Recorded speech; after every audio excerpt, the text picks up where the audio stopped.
Assalamualaikum warahmatullahi wabarakatuh. Apa kabar anak-anak hari ini? Semoga kalian dalam keadaan sehat dan tetap semangat ya.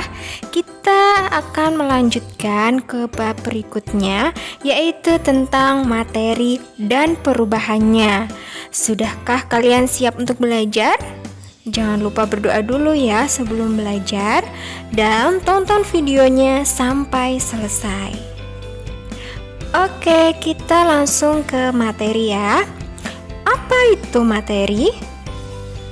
Materi adalah segala sesuatu yang memiliki massa dan menempati ruang. Ada 3 jenis materi. Yang pertama ada zat padat, kedua ada zat cair, dan ketiga ada zat gas. Nah, ketiganya ini kalian pasti sudah sering menemukannya dalam kehidupan sehari-hari. Yuk kita pelajari perbedaan dari 3 zat tadi. Zat padat, zat cair, dan zat gas. Perbedaannya, zat padat memiliki bentuk yang tetap. Zat cair tidak memiliki bentuk yang tetap, melainkan menyesuaikan dengan tempatnya. Dan zat gas tidak memiliki bentuk yang tetap. Zat padat memiliki volume tetap. Zat cair juga sama, memiliki volume tetap. Namun untuk zat gas dia tidak memiliki volume yang tetap.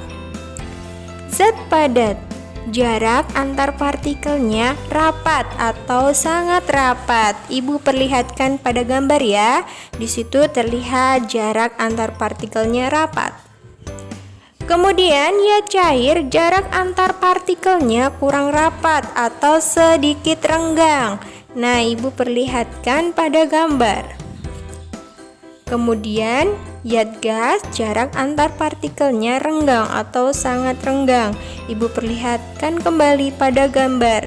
Nah, dari ketiga gambar sudah terlihat ya bagaimana perbedaannya. Kemudian pada zat padat, partikelnya tidak dapat bergerak bebas karena jarak partikel tadi ya yang rapat.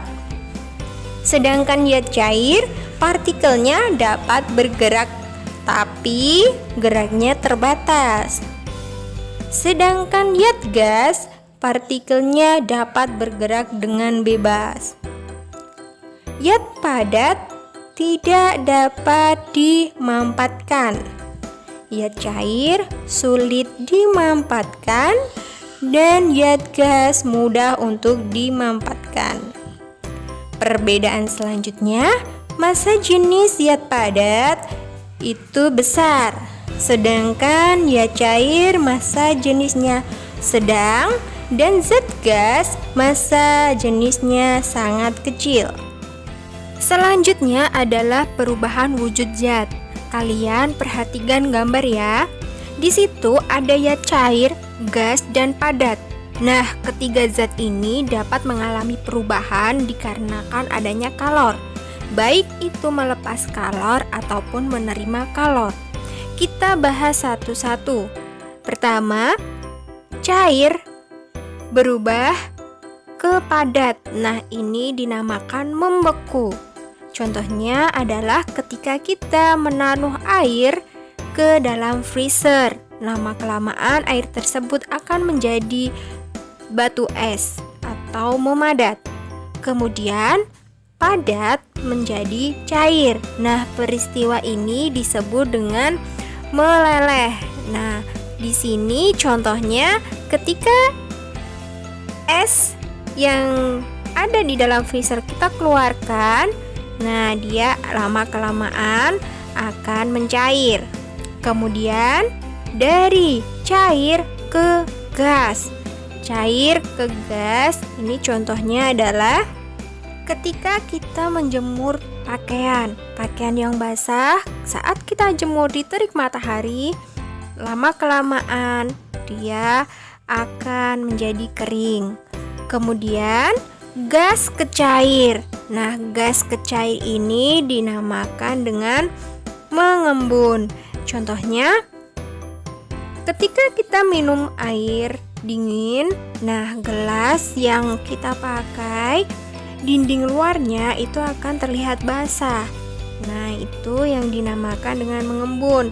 Contoh lain lagi adalah titik-titik air pada daun ketika di pagi hari.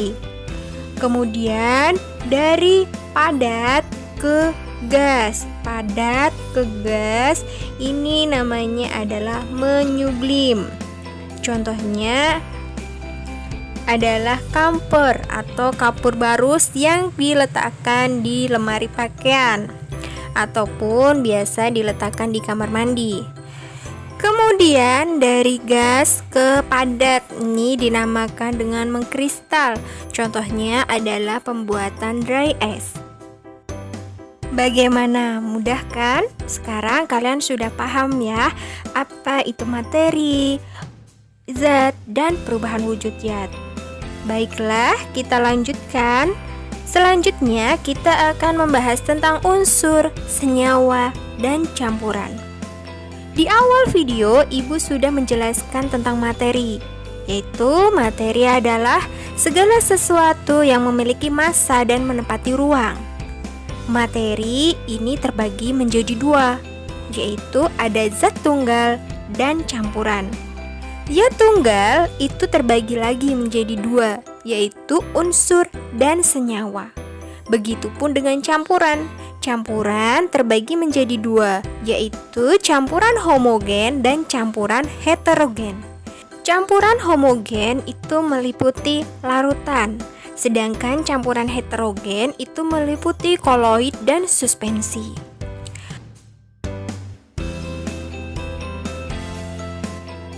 Nah, biar kita mudah membedakannya, mari kita pelajari bersama ya tentang unsur, senyawa, dan campuran. Unsur adalah zat tunggal yang paling sederhana. Contohnya besi, emas, perak, karbon atau arang, dan lain sebagainya. Unsur itu memiliki bagian yang terkecil yang dinamakan atom. Atom ini memiliki sifat atau karakteristik yang sama. Lambang dari masing-masing unsur itu berbeda. Unsur itu biasanya juga dituliskan dalam bentuk lambang. Lambang dari masing-masing unsur itu berbeda. Aturannya sudah ditetapkan secara internasional. Berikut ada beberapa lambang dari penulisan unsur. Yang pertama, yang menggunakan satu huruf, yaitu diambil huruf pertama dan dituliskan dengan huruf kapital. Contohnya, kalium ditulis K besar, boron B besar. Kemudian menggunakan dua huruf, yaitu huruf pertama dengan huruf kapital dan huruf kedua berikutnya dengan huruf kecil. Contohnya, penulisan aluminium ditulis A kapital L kecil. Besi ditulis dengan F kapital dan E kecil. Selanjutnya dengan menggunakan tiga huruf. Huruf pertama huruf kapital, huruf kedua dan ketiga dengan huruf kecil. Contohnya, penulisan uon septium ditulisnya dengan U besar, E kecil, dan S kecil. Baiklah, selanjutnya yaitu berdasarkan jenisnya, unsur itu terbagi menjadi tiga. Yang pertama ada unsur logam, yang kedua ada unsur non-logam, dan yang ketiga ada unsur semi-logam atau metaloid. Sebelum kita bahas satu-satu tentang jenis unsur, nah kalian perhatikan gambar ini ya. Ini adalah gambar yang dinamakan dengan sistem periodik unsur. Gambar ini nanti akan kalian pelajari lebih dalam atau lebih detail ketika kalian sudah di SMA. Pertama, kita bahas unsur logam. Unsur logam memiliki ciri-ciri bersifat konduktor listrik dan panas, artinya dia dapat menghantarkan listrik dan panas, kuat dan mengkilat. Selanjutnya bisa ditempa atau dibengkokkan. Kemudian memiliki titik didih atau titik leleh yang tinggi. Ciri selanjutnya memiliki wujud padat pada suhu ruang, kecuali raksa atau merkuri. Dia memiliki wujud cair dan memiliki massa jenis yang tinggi. Contoh dari unsur logam adalah besi, nikel, emas, natrium, dan lain sebagainya. Yang kedua adalah unsur non-logam. Ciri-ciri dari unsur non-logam, yang pertama, bersifat isolator listrik dan panas. Artinya, dia kurang menghantarkan listrik dan panas. Tidak mengkilap dan bersifat rapuh. Kemudian tidak dapat dibengkokkan, memiliki titik leleh yang rendah, dan memiliki wujud gas atau cair di suhu ruangan kecuali bromin. Dia berwujud padat. Contohnya adalah fluorin, klorin, dan lain sebagainya. Yang ketiga, unsur semilogam atau metaloid. Ini bersifat semikonduktor. Contohnya adalah silikon, arsenik, boron, dan lain sebagainya. Nah, perlu kita ketahui, dalam unsur itu terdapat juga molekul unsur. Molekul unsur merupakan gabungan dua atau lebih unsur yang sejenis. Contohnya oksigen, yaitu O2, hidrogen, H2, nitrogen, N2, dan lain sebagainya. Selanjutnya adalah senyawa. Senyawa merupakan materi yang terbentuk dari dua atau lebih unsur yang berbeda. Contohnya H2SO4. H2SO4 itu terdiri dari 2 atom H, 1 atom S, dan 4 atom O. Ibu kasih contoh lain lagi ya. Al2SO4 3. Nah, kalian biasanya kalau menghadapi soal seperti ini suka terkecoh nih. Kalian perhatikan di sini. Al2 berarti di sini dia memiliki unsur 2 atom Al. Nah, kalian belakangnya di sini ada tanda kurung. Tanda kurung di sini berarti adalah misalnya S di sini adalah 1. Namun di kurungnya di sini ada angka 3, artinya S1 ini kalian harus kalikan ke 3. Jadi 1S kali 3. Nilainya adalah 3 atom S. Kemudian O4. Nah, O4 ini berarti harus kalian kalikan 3 juga. Jadi 4 kali 3 hasilnya adalah 12 atom O. Selain senyawa, ada juga molekul senyawa. Molekul senyawa merupakan gabungan dari 2 atau lebih atom yang berbeda jenis. Contohnya H2SO4 dan Al2SO43. Seperti yang Ibu contohkan tadi. Mereka merupakan gabungan dari 2 atau lebih atom yang berbeda jenis. Kemudian adalah campuran. Campuran merupakan gabungan 2 zat atau lebih di mana masing-masing penyusunnya memiliki sifat zat penyusun. Campuran di sini terbagi menjadi 2 ya, yaitu ada campuran homogen dan campuran heterogen. Campuran homogen contohnya adalah larutan. Larutan di sini contoh lagi adalah larutan gula. Kalian perhatikan ini ya.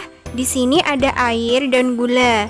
Jika air dan gula Ibu aduk sampai larut, maka Ibu tidak akan bisa membedakan lagi mana air mana gula. Nah, ini yang disebut dengan campuran homogen.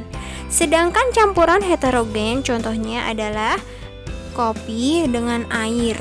Dimana jika kopi dan air kita campur, kemudian kita diamkan, lama-kelamaan kopi akan mengendap dan kita masih bisa membedakan mana air, mana kopi. Ini yang disebut dengan campuran heterogen. Untuk campuran heterogen jenis koloid dan suspensi, kalian akan pelajari lebih detail lagi saat kalian di bangku SMA. Oke, sampai di sini pembelajaran kita kali ini. Semoga bermanfaat dan semoga kalian semua paham ya. Sebagai bahan evaluasi, kalian kerjakan soal dari Ibu berikut. Sekian dari Ibu. Ibu akhiri. Assalamualaikum warahmatullahi wabarakatuh.